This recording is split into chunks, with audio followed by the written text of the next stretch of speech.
She don't break it like she used to. The hurt don't hurt me quite as strong. After all the hell it's been through, the pain don't hang on all night long. I've been picking up the pieces of what once was barely beaten and broken in two, but this whole heart is feeling brand new. She don't break it like she used to. I don't stay up when I go to sleep at night. When that sad song comes on, my heart don't need but mine. She don't break it like she used to. The hurt don't hurt me quite as strong.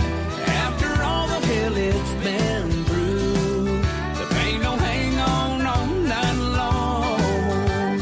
I've been picking up the pieces of what once was barely beaten and broken in two, but this whole heart is feeling brand new. She don't break it like she used to. Oh no.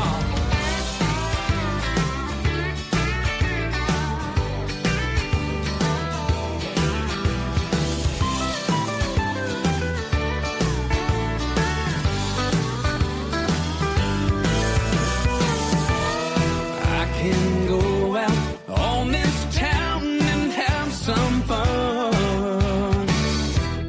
I don't try and hide my heart from anyone.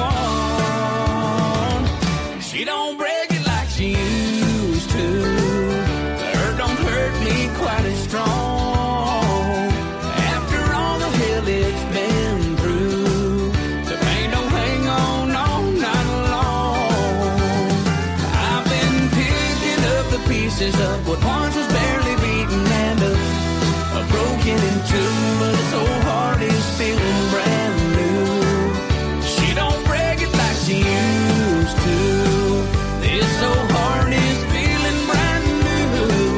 She don't break it like she used to.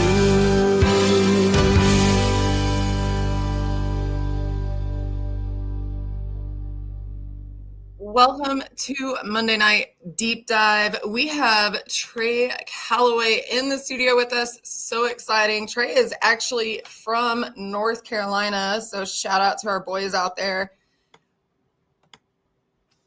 Welcome to Texas Brew Radio Monday Night Live. Thank you for taking the time out of your evening to hang out with us and tell your story. How long Hello, have you Cynthia. been? Say that again. How long have you been performing? I have been playing music since I was about 6 years old. My dad was a Pentecostal evangelist when I was growing up, a traveling preacher man, and I would go from church to church with him, singing gospel songs, and got into country a little bit later. I was probably about 13 or 14, and my mom and dad bought me this country gold album. It had Loretta Lynn and George Jones and Waylon Jennings and Willie Nelson and all that good stuff. So I fell in love with country music kind of early teenage years. And I've had a couple of odd jobs here and there. I worked as a machine shop worker and worked in a hotel, worked in a gas station for a little bit, worked at a grocery store, and did construction work for a little while too. And then but I've always pretty much been able to make a living playing music. I knew pretty early on that's what I wanted to do. So and it's gone pretty well. It's gone pretty well. I've been paying the bills. That's all you can do. Are you doing music full time now then? Yes, I do music full time. I've got 4 shows usually a week that I play, kind of like residencies as well as some touring. And we're going to be touring a lot more next year. So I'm really excited about that. Absolutely. I see that you're actually up for a lot of nominations, and some of those are with the Texas Country Music Association, Christian Songwriter of the Year and Songwriter of the Year. That's Songwriter of the Year. That's a pretty high up there award, huh? Yes, ma'am. I actually, I'm really super honored to be nominated. Surrounded by so many great songwriters. It's a big kind of it's a big kind of honor. It's a big honor, and it's a big realization moment where you're like, hey, people are starting to pay attention a little bit. So all the hard work pays off. I'm a firm believer that hard work does pay off in the long run. So it's been really good. The Christian country music thing makes a lot of sense for me, even though I guess when my country music career started, I didn't really necessarily start off to be a gospel guy that does gospel music as well as country music, but it just kind of fits me like a glove. I don't start off to write songs about the Lord, but I do, and they turn out good, and people love them. So that's got to give him the credit for that one, for giving me those ideas. Well, and those songs are just they carry something different with them. They have those songs have a different energy, and you can't if you're listening to this, and whether you believe or not, if you find yourself just having like the worst day ever, just turn on the Christian radio station. You don't even have to listen to the words. Listen to the songs for like 30 minutes and then tell me you're still angry. I don't think you're going to still be angry. Like, Amen. You can literally just tune out the words. If you're not there for the praise of it, just listen to the music and it will change your day. It's definitely got a different energy. I'm excited. I'm excited to be part of that energy. That is for sure.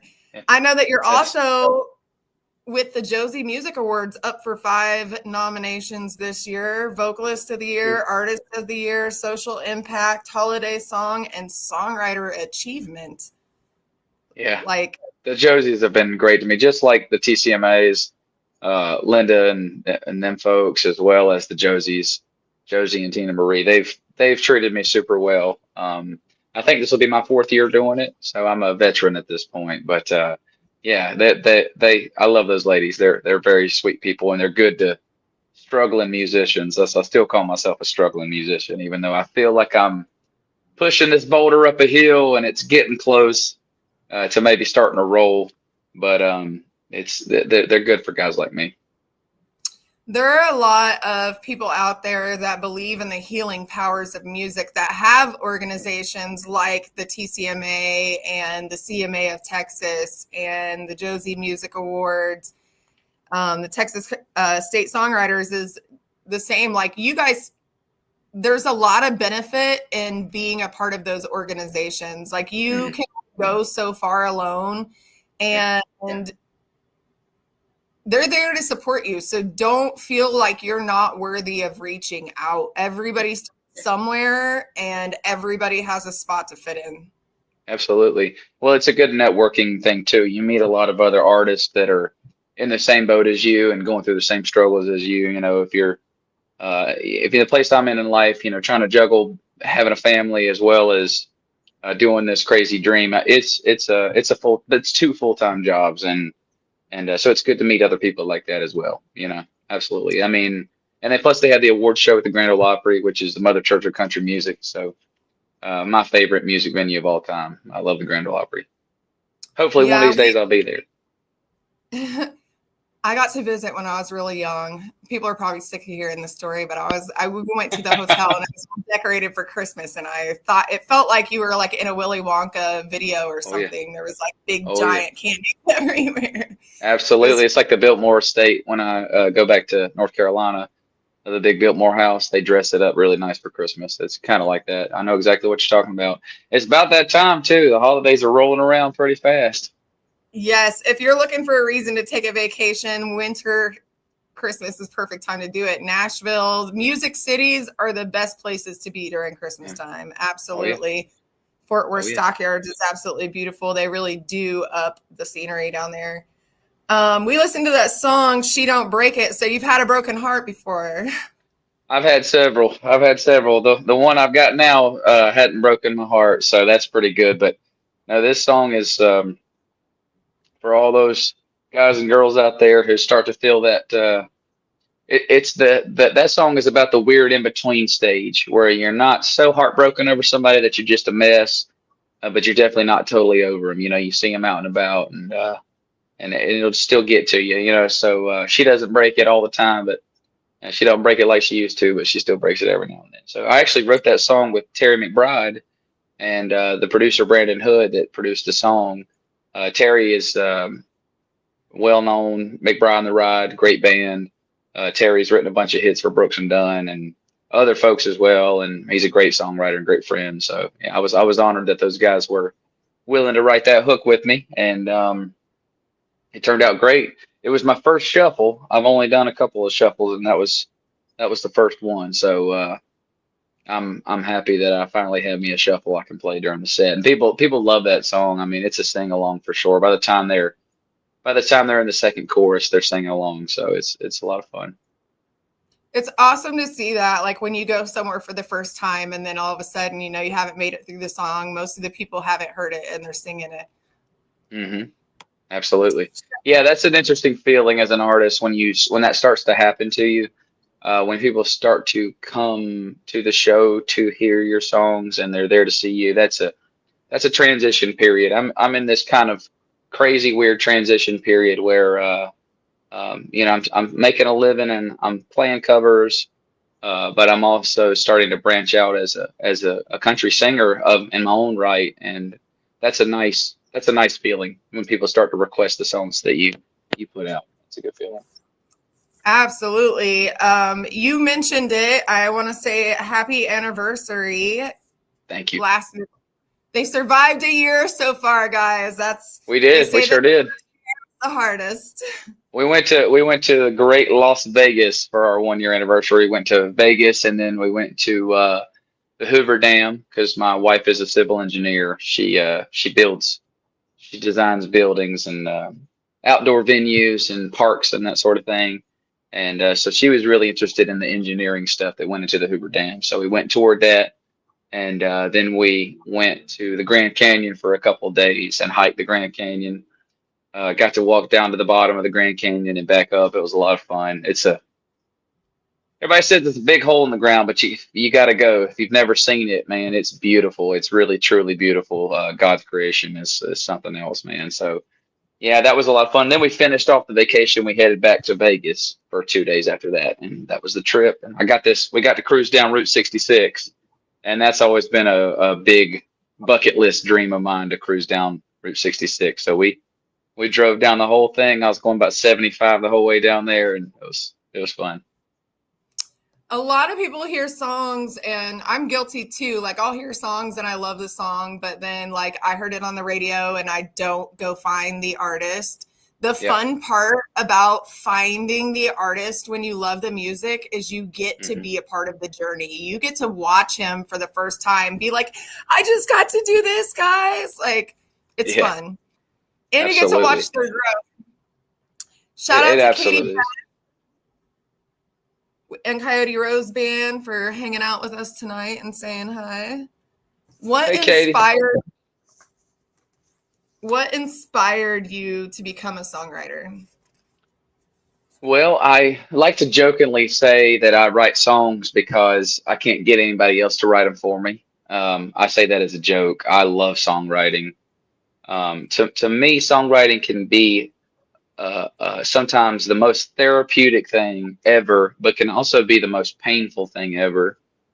Sometimes songwriting is difficult for me. It's difficult for me to be vulnerable sometimes. I've always kind of had that part of my personality that likes to be tough and guarded, and that's not always the best formula for being a songwriter. You have to be very, very vulnerable, and that's tough for me sometimes. So really what inspired me was it started off for me as more poems. I was in school at the time and sitting in science class when I wrote my first song, and I should have been paying attention in science class, but I was writing songs, and I wrote a song called Country. It was my first song that I remember writing.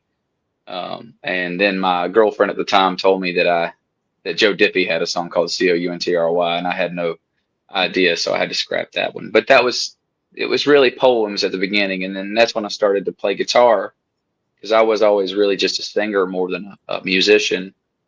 And started playing the guitar and started putting music to them, and I was like, I'm pretty good at this. I have a way of putting lines together that they fit really well, and so yeah. But For me, songwriting can be a blessing and a curse. I absolutely love songwriting, and then sometimes I hate it because it's painful.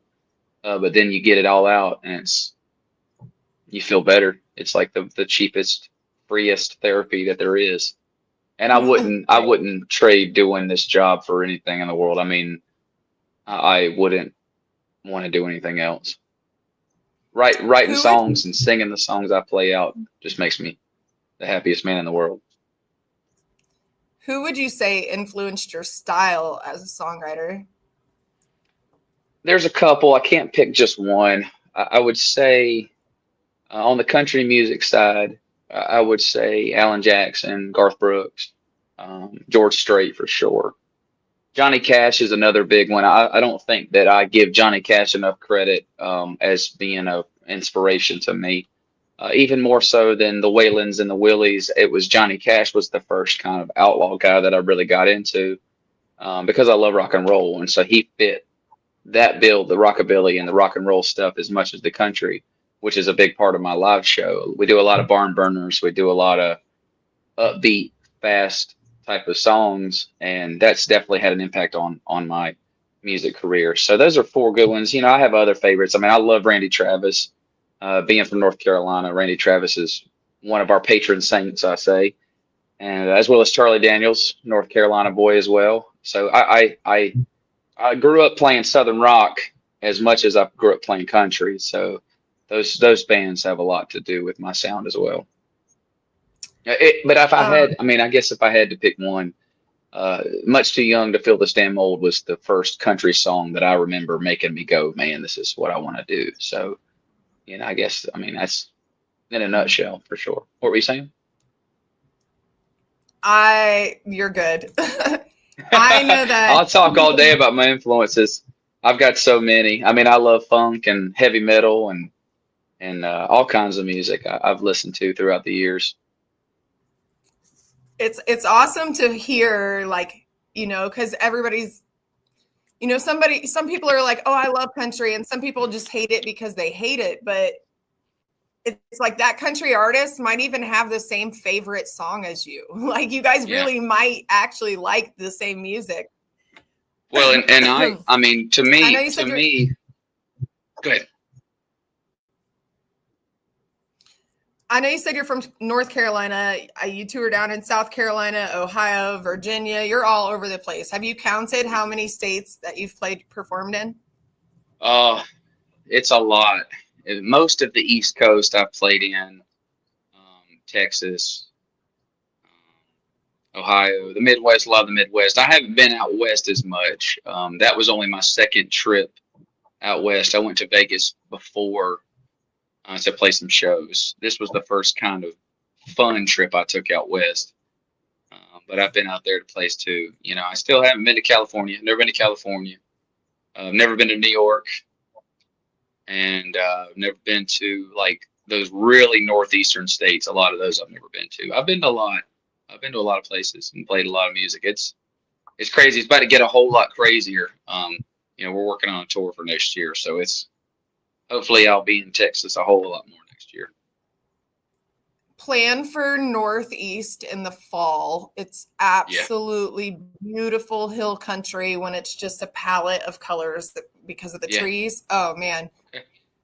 It's kind of terrifying though. I remember going, like, there's spots in Pennsylvania where you're driving down the road and you look and like houses look like ants down there, but like it's literally straight down. Like if you veer off a little bit far, there is no chances that you're going to survive. You just, like, it's over. It's over. Yeah. There are a lot of roads like that. Oh yeah. Well, that's how the Grand Canyon was. There's one place called the Abyss, one of the lookout points, and you look over it and it's just straight down. And we were hiking, and I just had to yodel one time, and there were a couple people about a half a mile down the trail, but it wraps around, so they were a half a mile down the trail, but they were still within earshot. And so I reared back, and my wife's standing right there, and she was like, "Don't do it," and I did it anyway. I was like yodeling. And it just echoed through the whole canyon. It was great. And I heard the people down the mountain start laughing. So I made the whole Grand Canyon laugh, I like to say. That's It was a lot of awesome. fun.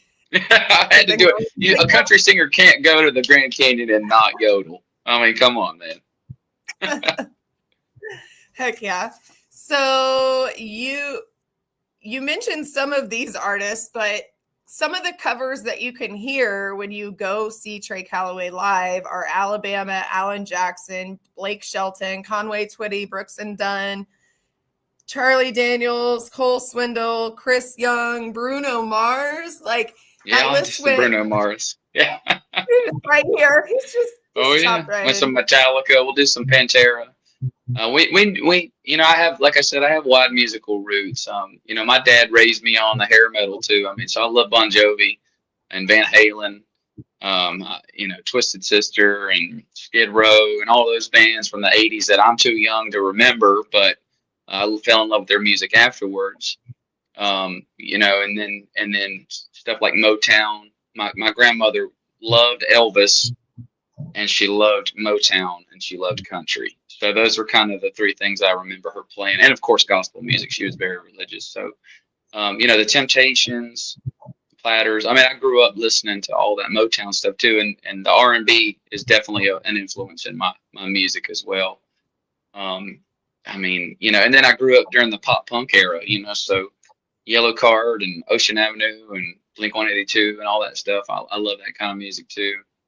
That was my kid angst music, you know, when I was 10 years old. That was like the angry teenager music. But country's always been on another level for me. I love all music, but country music to me is like, and those, you know, you had mentioned before, people that don't like country. I think that people who say they don't like country have just not heard the right country song yet. And then when you get it, you get it. You know, when you understand what it is, the heritage and the roots of this genre, where it comes from, where it's been, where it's going, you fall in love with it. You can't help but fall in love with it. It's absolutely beautiful, and especially, you know, seeing people like sticking up for the traditional and the values and that. Yeah. Amen. So you know what? Go ahead. No, please. I was just going to say, and you can do both. You know, as a country artist, you can have the beer drinking, honky-tonkin sound, and then you can have something that's a little funky sounding, a little bluesy, a little southern rock sounding, a little R&B sounding. You can do both. You can do if you're an artist, you can do everything. So, and people are either going to love you or they're going to hate you. You know, there's no really in between. So I always try to do some gospel, and I try to do some country, and I try to do some tear jerking ballads, and then I do some barn burning stuff, like I said before. And if people like it, they like it. If they don't, then, you know, they'll come. I'll put out something they do like eventually. That's the way I look at it, you know. So do you stick to your playlist when you're performing, or do you encourage song requests? No, my manager gets so mad at me. We played a show up in Ohio a couple weeks ago at the Dusty Armadillo, which is a really famous club up there, and they like meticulously, painstakingly went through this set list with me, and I could hear them just thinking like, "Don't you dare take one request." And I didn't. I was good. That was a quick set. That was only a 45-minute set, so that was a quick one. But I'm notorious for going off on a tangent and you know, pointing somebody. I mean, it could be a packed crowd, like a concert, and my idiot self will be over there going, "Hey, what do you want to hear?" Because I come from that entertainer standpoint more than I would say the artist, singer, songwriter standpoint, where I grew up in church, and you have to get that reaction out of people. You want to make them feel something, and so that bled into my country music career as well. I'm gonna reach out and grab you with my music and not let go. I want to make you dance. I want to make you sing. I want to make you clap or stomp your feet or raise your drink up in the air. And that's what it's all about to me. So I will play a request. I'm not below taking requests, and you know, making a living from playing music for so long has been I kind of have a technique I do. You know, a lot of times I think people assume when they go into a club and they see an artist that artist has a big ego, and that artist doesn't want to be told anything and doesn't want to be suggested anything. And so you, as the artist, have to go out of your way to break that ice and say, hey, person I don't know, what do you want to hear? And sometimes you'll get a negative reaction out of them, but most of the time their face will light up. Whether it's a guy, whether it's a girl, whether it's a kid, whatever, their face will light up. And they'll be like, Waylon Jennings or Morgan Wallen or George Strait. And then you play that song for them. And that's how you build that personal connection with them. And then you can slide your own songs in there. And before they know it, they're a fan and friend. So that's kind of my technique. It works most of the time. 60% of the time, it works every time. It's actually really good because if you're performing and you're not doing this, you're missing so much opportunity because people want to be acknowledged. The reason people are depressed and suffering is lack of safety, lack of love, lack of security, lack of acknowledgement. They want to be acknowledged. If you can pull them out, grab their attention, and let them know that you care, you're going to win them every time. Amen. And the thing with me too, and it can be a detriment sometimes, but the thing with me too is that I genuinely care about everybody I meet. Even if that person necessarily doesn't have my best interests at heart, but I generally have a big heart for people.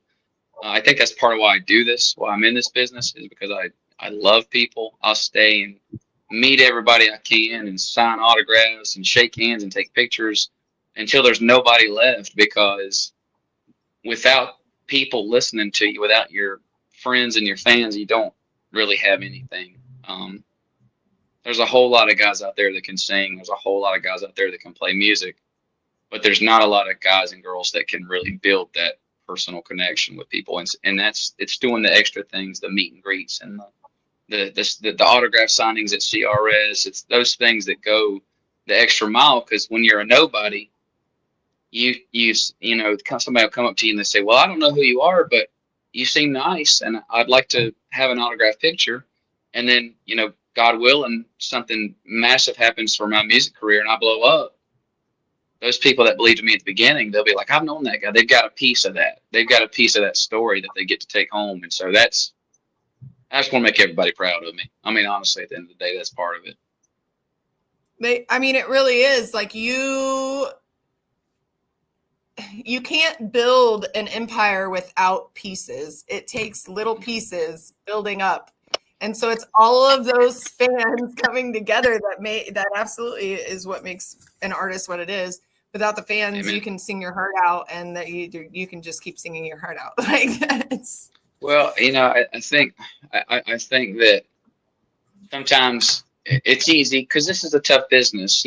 Advocating for my fellow musicians and songwriters and singers out there, this is a job. If anybody out there doesn't think that this is a full-time job that really takes it out of you, one takes it out of you physically, and one takes it out of you mentally and emotionally. You have to put on that face sometimes. It's like a preacher. My dad's told me stories about when he was preaching. Preachers carry people's burdens on them when they go, and somebody comes and people always assume that the country or that the preacher man's got everything together, got his whole life together, or got her whole life together, but he might not. Inside, he might be hurting, he might be heartbroken, or something might be going on in his life, but he has to remain strong for those people. It's a similar situation with singers and songwriters and people that play music for a living. You have to be the party, you have to be the happy guy, you have to be cheerful, and because your job is to make people's lives better. So that's easier said than done. It's not always an easy thing to accomplish, but most of the time I've found when I force it and when I say, you know what, come on, shake it off, go out there, put on a smile, those people cheer me up because they give back to me what I give to them, and it cheers me up and it brings me up. And I can't tell you how many times I've had shows where I just didn't feel good or something, and I go out there and I lay it all out there, and by the end of it, you got 20 or 30 new people that are loving you and believing in you, and that picks you up as well. So by being strong for those folks, you gain a lot from that. Everything is energy transference, and people Amen. who understand that they're not just there, like the artists that understand that they're not there for themselves, they're there for the fans, are the ones who make it. Because a lot of artists, Amen. they get into it, they wrote a song and now they want people to hear their song, and then all of a sudden the journey becomes about them and Yeah. being seen, and it starts to become about them, and then it becomes a grind, and then they get depressed because it wasn't about the right reasons. It's not about the artists, it's about the fans.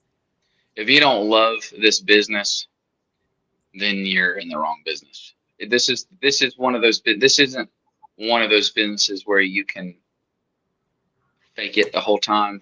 It's extremely difficult to do that. I would say damn near impossible. You have to love this, but you have to be in love with this business. And I mean the business. I mean that very, very specifically when I say the business, because everybody that plays music loves music. Everybody that can play guitar or play a piano or play whatever loves music, but you have to love the music business. You have to love the meeting fans and the meetings and the content shoots and the recording sessions and the writes and the days when you just don't feel like doing anything and you have to go be Trey Calloway. You have to go be that person. It's a full-time job. And if you're not in love with the music business, you're in the wrong business. That's why you see a lot of artists that just get burned out. They go, I'm done. I can't do this anymore. And they all die so young. I mean, you look at rock stars, they all die so young. It's because this business wears you out. It does. I've got a song called Heart on the Highway that we're thinking about recording. And the first line, one of the first lines is, this damned old country music's in my blood. It's both keeping me alive and using me up. And I think that sums up perfectly the way it is. It's the thing that's keeping my soul alive, keeping me alive, but also the thing that's probably going to put me in an early grave. But I can't do anything else. I mean, I don't want to do anything else, Well, and that goes like your blessings are in your struggles. So it's the things that are take the most out of you that give you the most back at the same time. Yes. That's very profound. That's a very profound thing to say. The ones who are doing the extra steps and not just hurrying to pack their stuff up when they're done with their gig to hit the road are going to be the only ones that don't have to worry about the land being taken over by AI and robot music. Yes. Like robots can't go give hugs. Not yet. Well, some of them can, and those are the weird, like they've got robots for weird reasons and they can give hugs, but they're not actively out here. Have you seen the movie Surrogates? It might come one day. I've heard of it. I have not seen it. I've heard of it though. It's a science fiction movie, isn't it? Okay, so it's a movie about the air. Does it have? I think I have seen this movie before. I'm pretty sure I might have. The air outside is toxic and nobody wants to go outside because everybody's getting sick. So they come up with robots, and you just hook up to a VR headset and lay in a bed like a dentist chair all day. I've seen it. I think. I'm pretty sure. It was years ago, but I've seen it. If you're 400 pounds and want to be a hot blonde, you can be a hot blonde. So the inventor families hadn't seen each other in 40 years and they lived in the same house. And so he tried to off the system and the system tried to off him. And it's so crazy how they play things out, because here we are with AI, and the inventor of AI ironically has the same fear as the guy who created Surrogates. And it's pretty much the same thing. I heard Joe Walsh, the guitar player from the Eagles, said it perfectly. Somebody asked him if he was afraid of AI taking over the music business, and he said, well, I don't know, can an AI throw a TV out a window in a hotel room? He said, when it can do that, I'll be worried. I think people are always going to want to go see human beings play music. Now, what AI is going to do is AI is a songwriting tool. More people rely more heavily on it than others. I'm kind of somewhere in the middle. If somebody brings Suno demo into the process, I'm okay with it. Human music in and of itself is a human thing. It is something that we do, just us. And I don't think that if we get to a point where AI is making music for AI, then music will cease to exist. I don't really think that. I don't think that AI is going to kill the music business. I think everybody is worried about it. I think the human race is going to, I'm a positive outlook kind of person. I think the human race is going to use AI to better ourselves and advance our societies and advance our civilization. I don't see it but see, I say that on the other side, mentioned sci-fi. I've seen Terminator a million times. It's one of my favorite movies, and that movie is about AI gone haywire. So who knows? I'll join the resistance with you, Cynthia. If it comes down to it, we'll be sitting there fighting off the Terminators together. Okay. I feel much safer now. I feel so much safer now.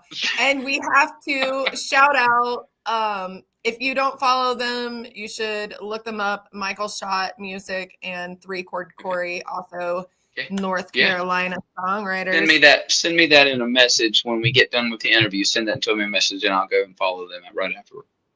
I will. So we have another song coming up, and Must Have Had a Good Time. You want to tell us about it? So Must Have Had a Good Time was actually my first outside cut. And for those of the folks listening out there who don't know what that means, an outside cut is a song that you didn't write. So up to that point, I had written all 45 of the singles that I had put out over the years. Most of them were solo writes. And then when I moved to Nashville, I started co-writing a lot. So the whole one-man album, minus one song, was co-written, and then one song was a solo write that I had written when I was about 18. And that song just kind of sat there. But so an outside cut is a song you don't write, a song that's pitched to you. And I was over at a friend of mine named Anthony Smith's house. Anthony wrote Tomorrow for Chris Young. He's written several songs. He's a great writer. And he was playing me some stuff that he had worked on, and played me Must Have Had a Good Time. He wrote it with Chris Young, the country artist Chris Young, and Frank Myers that wrote I Swear for John Michael Montgomery. So the song had just been kind of sitting there. It had been recorded once before.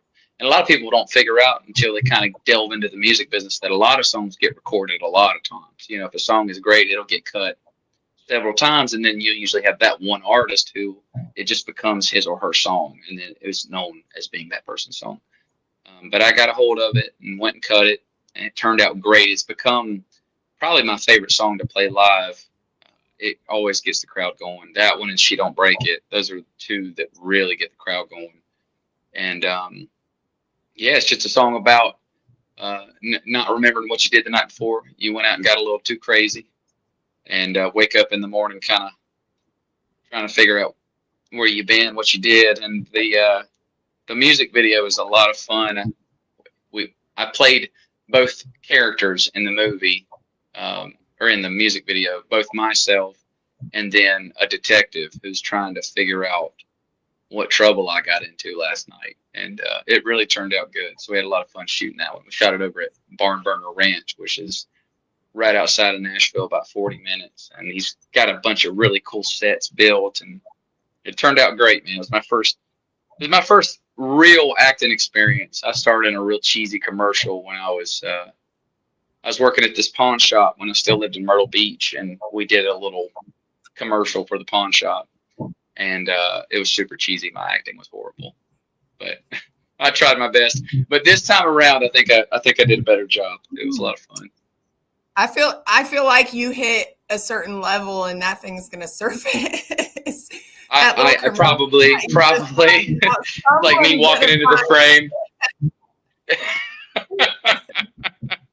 If it does, I will face it head on. I'll face it head on like a man, and I will own up to that cheesy pawn shop commercial that I did. I actually was the music guy. I was the music guy. So I was. They hired me to change strings on guitars and to, just do the stuff that goes along with the music department at a pawn shop. Selling guitars. I think I maybe sold one guitar while I lived there. Nobody. Now I didn't work there a super long time. Just a couple months, but I think I maybe sold one guitar. People would come in there and just to look and noodle around, which I can't really get mad at them, because if I go into a pawn shop or a guitar center, that's what I'm doing. Heck yeah! Well, we're gonna give this song a spin. Must Have Had a Good Time. Trey Calloway, Don't Leave Us. We're coming right back.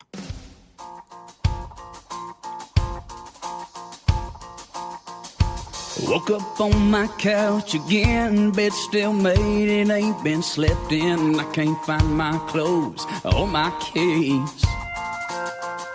There ain't no truck parked in my drive, I guess I cabbed it home last night. Looks like my friends and I got on the whiskey. I must have had a good time last night. Gotta clear the cobwebs from my mind. Opened up his bloodshot red eyes and it felt like a jackhammer pounding my head. Where did this tattoo come from? I can't remember one thing I've done, but judging by the bar receipt I just found from last night, I must have had a good time. We went downtown to hear some blues, was just gonna have us a beer or two. Then Tony ordered all of us a shot on me.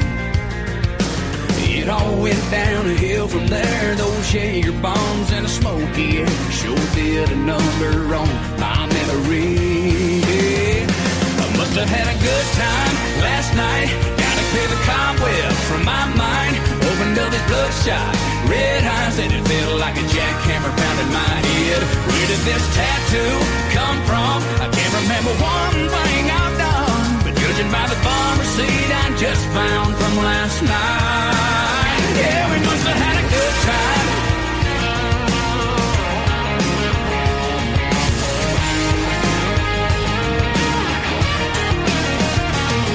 Gonna have to find my phone, call my buddy for a ride. No, I don't remember, but this will remind me what I did last night. Must have had a good time last night. Gotta clear the cobwebs from my mind. Opened up his bloodshot red eyes and it felt like a jackhammer pounding my head. Where did this tattoo come from? I can't remember one thing I've done, but judging by the bar receipt and the photos I got and all the photos on my phone we took last night, must have had a good time. Yeah.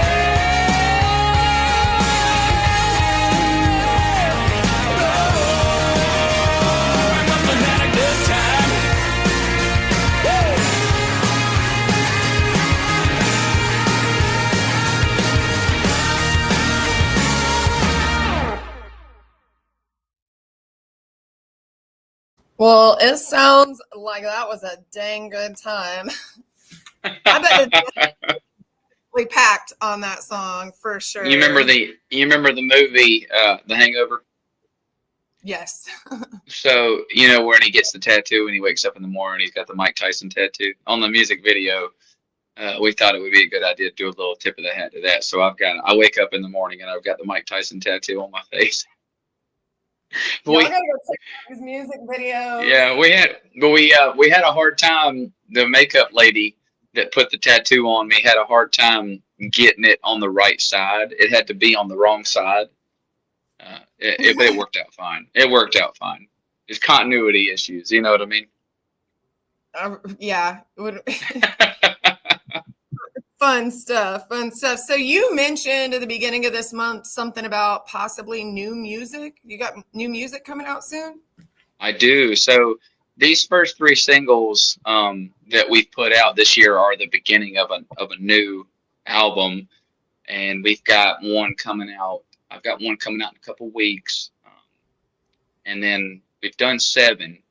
And we'll probably end up doing 3 more, something like that. And then I'm already in talks with doing my next one after that. So it's kind of we don't really drop whole albums. We kind of do singles. We'll do like every 4 to 6 weeks.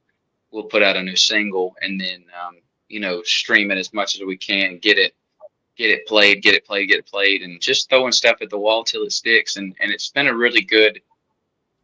it's really been a good way to both learn about the music business and also to keep staying in people's ears and be like, hey, Trey's got a new song out already? Wow, he got a new song out already? And then kind of by the time they get around to the old one, they're hearing a new one. So it's a good operating strategy. So we've been doing that. Yeah, I've got a new single coming out in just a couple of weeks, and I'm really excited for all the rest of the singles that are coming out on this record. It's turned out good, and we never really wanted to have any fluff. I didn't really want to have any album cuts. It was more like every song I want to be a great song. When it comes out, I want it to be something that can stand alone. So. So after all of the songs off the album are released, do you have CDs available anywhere? Are you doing flash drives at shows? Yeah, we do. So we do primarily it's the streaming. I do have a couple of CDs that I've had made. It's more like a part one, I would say. I need to do a part two, but we have like this CD has like all of the songs that I had put out up through the Worth a Shot EP, which was the beginning of last year. And that's got, I mean, it's a 2-disc set. There's like 30 songs on there. So I need to get back to making part two pretty soon. And I'll have enough songs to do it. I'll have enough songs to do it.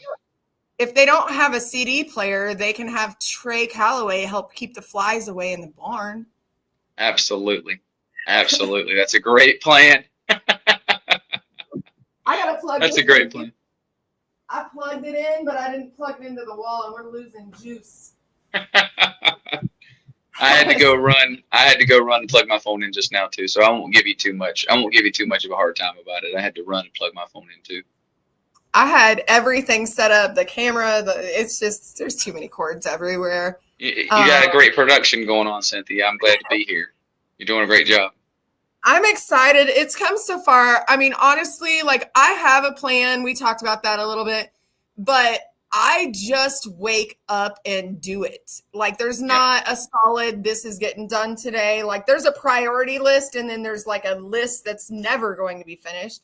Yes. And I just pick a few things and do it. And it's me doing it on the days that I don't feel like doing it that are the days that actually get us somewhere. That's the difference between a successful person and an unsuccessful person. An unsuccessful person will feel like not doing it and they just won't do it. A successful person, regardless. Yes, all you can do is chip away at the list every day. That's what we try to do. We're the same way. I mean, me and my team, we've got a list that's a mile long of things that we dream of doing and things we'd like to do. And I think in order to be a winner in life, you just check a couple of those boxes every day. You check as many of them as you can every day. But that's easier said than done. I'm hard on myself. My team's hard on me. I'm hard on myself. I always feel like I could do more. So I totally understand where you're coming from. But that's what this business takes. You know, it goes back to my point earlier. Anybody out there that don't think this is a job, they've obviously never done it. I mean, this is a full-time job, and sometimes more hours than a full-time job. I stopped working when I literally can't anymore. You know what I mean? It's just, that's how it goes. But it's like a drug. We're all addicted to it, and it fuels us. So I absolutely know what you mean. So we have our partners with True TV Plus. If you guys have Amazon TV, Roku, Android, or Apple TV, look for True TV Plus. It's one word. It's spelled out TRUE TV Plus. You can find these interviews will eventually only be found on our TV partner, but we want to give people time to get that downloaded. We have over 30,000 downloads already, which is pretty awesome. Wow. That's insane, Cynthia. That's amazing. There's a lot of Congratulations. content. That's pretty impressive. I feel honored that you reached out to little old me then. Thank you. Heck yeah. I'm excited because with the directory, then we're going to be able to like feature live music venues. So like if you're, you know, like Tristan Robertson, for instance, his mom gets these little video clips all the time at every show. And we can take segments of those and be like, okay, you know, have his song play and then highlight the different venues. And he writes, with a couple of Tristan writes with a couple of my buddies. I haven't gotten to meet him yet, but I've heard he's a good guy. So I look forward to meeting him one of these days. I haven't gotten to meet him yet. We're kind of running in some of the same circles. So hopefully one of these days I'll get to meet him. He seems like a good guy. This is what he got me for my birthday. See, now he's showing me up. Now I got to get you a coffee mug. That's beautiful. I love it. I can't read it. What's it say? Read it to me. It says thank you, and it's got a heart, but like a lifesaver heart. Can you see the cross, the heart in it? I can see that. Yes, I can see the heart. Like a medical, that's like a nurse type thing. Yes, that's really, really cool. Now I got to step my game up. I definitely do. Tristan, here's how much chocolate I've eaten since March. That's great. That's great. Maybe I can chocolate. consult with him. Maybe I can get up with him and consult with him about a couple of ideas. I have to get a couple of ideas on some thank you goodies I can send out to people. That's not a bad idea at all, man. It was. I wonder if that's his mama behind that, because women are very sentimental about that sort of thing. His mama. I wonder if that was his mama's idea, because that's something my mama would do. You know what I mean? We should say thank you. You know what I'm saying? So my mother-in-law, my wife, my mom would be very much about doing that. So that's a good idea, Tristan. Well, he got first runner-up in December, and then in March we did our grand opening, and we had the news coming up here. So we had Howard County and Danny Reed, which Howard County was our champion last year, and he's our male songwriter of the year this year. And then Danny Reed's our female songwriter of the year this year. And so we had the news there, and they got to be on the news and stuff. So I thought him coming to that was thank you enough. So when he showed up for this with my birthday and a little balloon, I was like, did he give it to you in person or did he mail it? Yes, he handed it. That's why I got to get down to I got to get back down to Texas, and I got to hand deliver it to you. That sounds like a plan. That sounds like a plan. Well, you can also we have a wall over here on this other side. Eventually, this whole thing is going to be CDs, but I'll send you a picture of this wall. We have above this door over here is everybody's koozies, and then we have a door that's just full of stickers, and then we have a wall that has label records and posters and CDs and necklaces and stuff on it.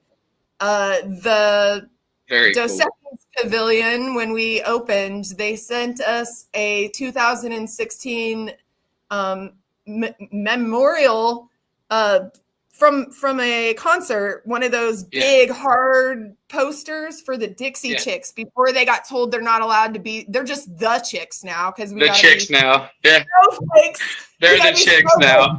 Everything. I know. But hey, that's really cool though. You guys send me a picture of that. I definitely will as soon as we get off of here. And I thought that was absolutely amazing of them. They picked me out of the crowd because I was wearing a hat by the Velvet Fox. You got to check them out. They make custom branded hats. They burn them and stuff. And I had this big orange hat, like a Lainey Wilson style hat that had a big feather on the side of it. And they pulled us out of the crowd and stuck our kids in the mosh in between the band and the mosh pit area. Like the kids were hanging out with the security officers in the middle of the gate at the Slipknot concert because I wore that hat. Are you a Slipknot fan?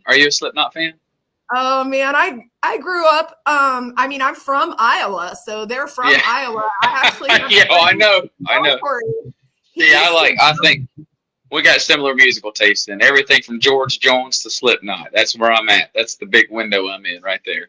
So that's awesome. Corey Taylor actually used to.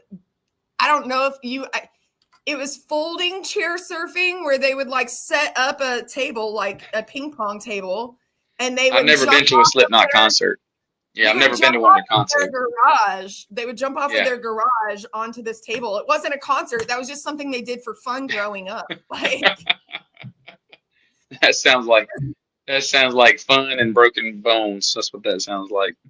Well, that's what you do in the Midwest. There's not a lot of other things to do. You do a lot of rowdy, crazy, dumb stuff. Oh yeah. Well, you know, when I married somebody from Ohio, I figured out that Midwesterners are just like the Southerners.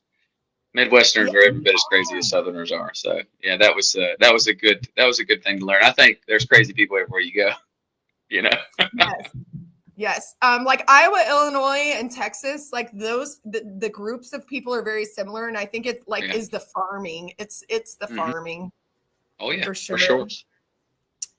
So new music coming out. I know that your album Wanted Man won Album of the Year.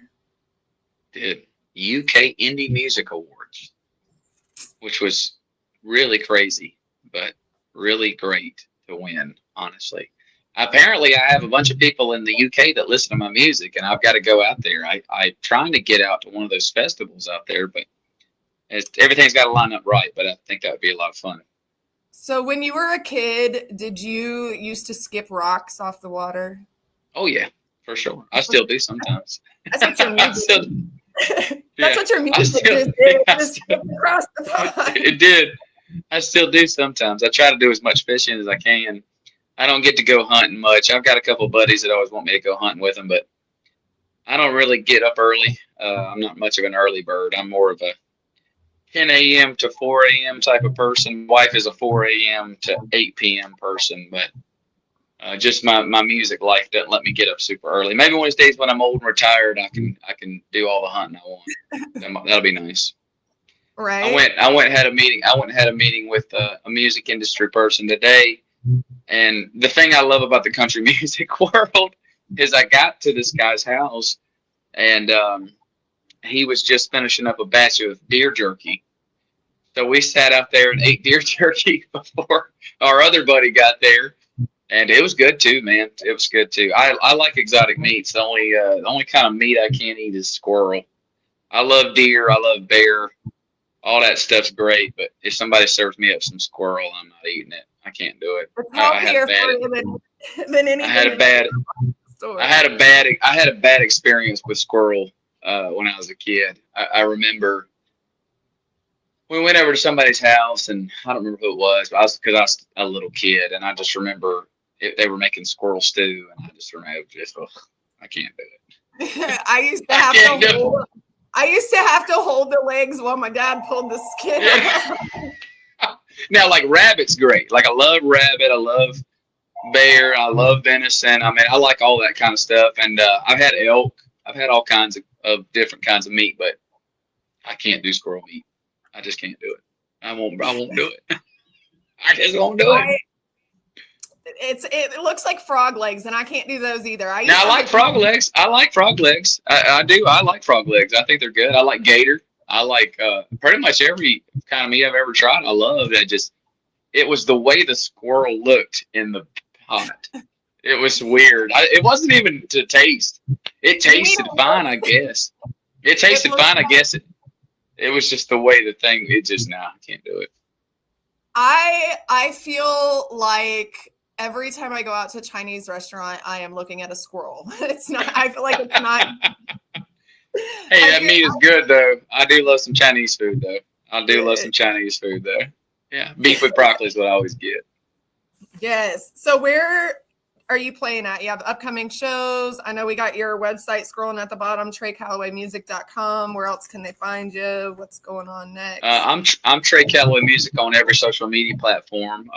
Check me out on Spotify. Listen to me on the streaming platforms as well as. But I'd say Instagram is probably the social media platform I'm most active on.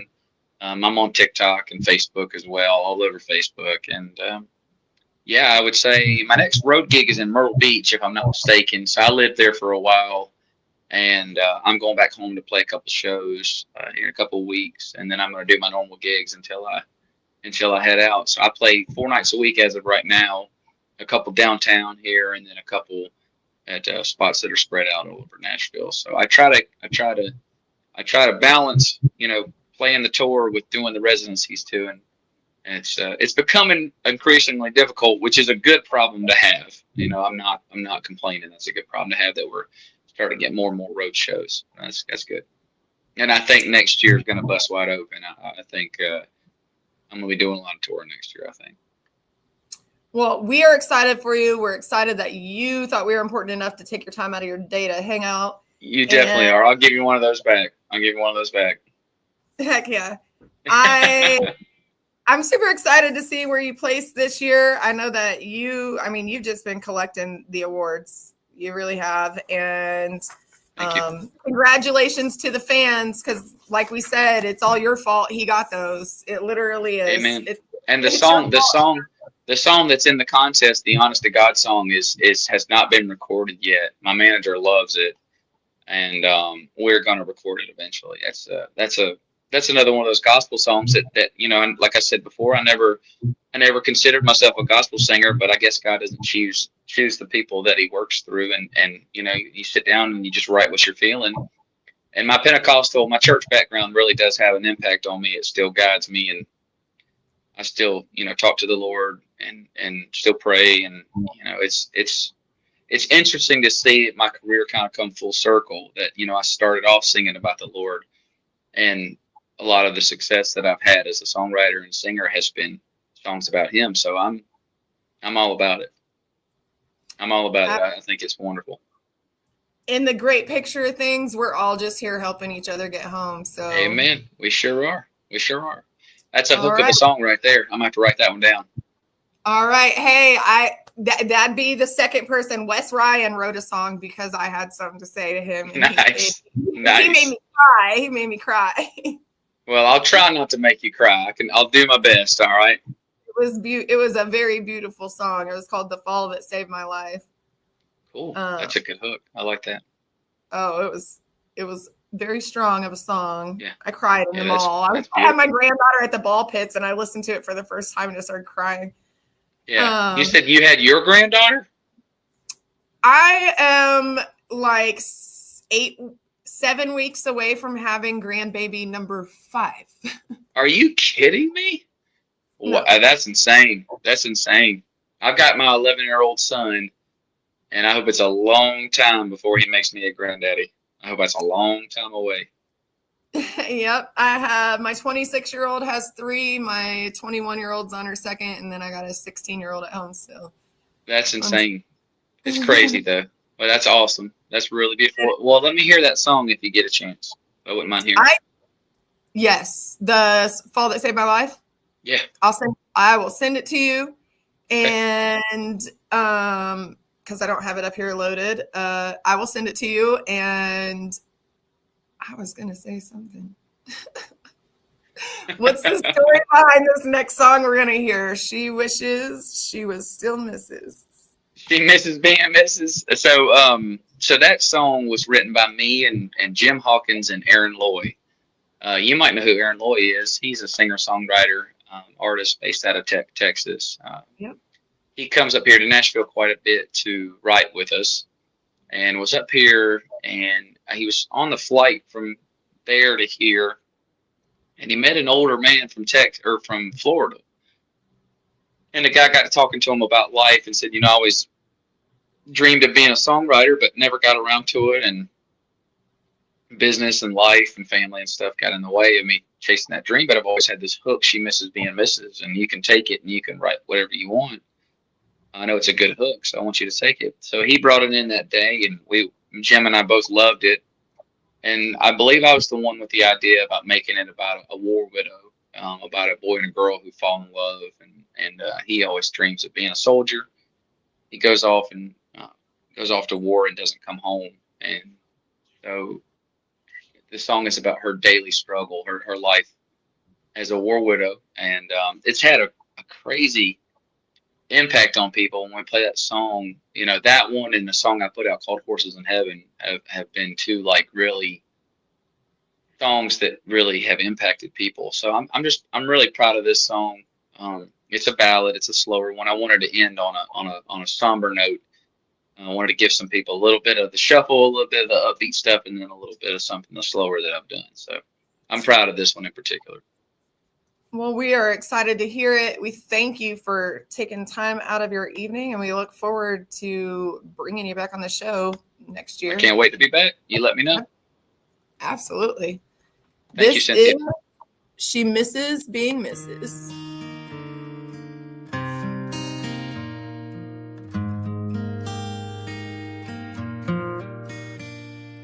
They met in high school, they fell in love.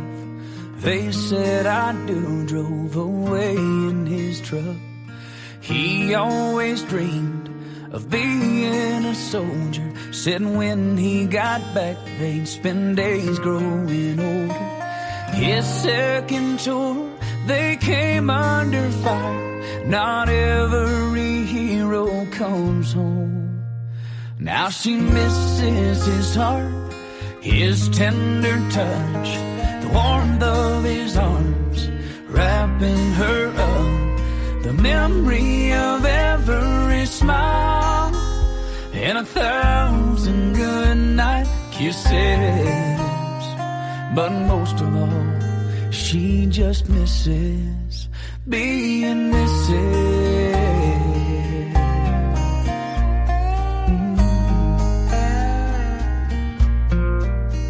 She still goes to the store, cooks on the stove, a dinner for two, but she sits there alone. She lies in their empty bed every night, turns out the lights and she cries, 'cause she misses his heart, his tender touch, the warmth of his arms wrapping her up, the memory of every smile and 1,000 goodnight kisses. But most of all, she just misses being Mrs.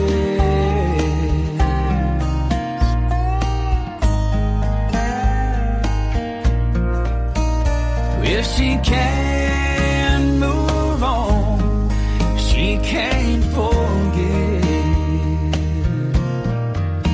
That's why there's always a rose on his stone, 'cause that's as close as she'll ever get. She still misses his heart, his tender touch, the warmth of his arms wrapping her up, the memory of every smile and 1,000 goodnight kisses. But most of all, she just misses being Mrs. Yeah, most of all, she just misses being Mrs.